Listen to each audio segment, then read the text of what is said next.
Lupit.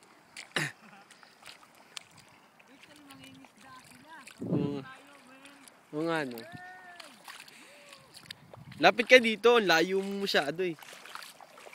Ay, dito yata nangunguha si Papa ng ganun. Yung sinasabi ko sa'yo. Ay, warap tayo na ano. Yung bubugasan lang nila ng asin. Yes! Sama! Ay, tara. Ang huli din sila. Ay, naka-glove sila, full gear. Ang daya. Ang lapit na. Warap tayo. Under the sea. Under the sea. Ang sama. Ay, pala kasi ilalim ng dagat doon. Oo. Ang lapit to, nangunguha sila. Tara, tingnan natin kung paano sila nangunguha.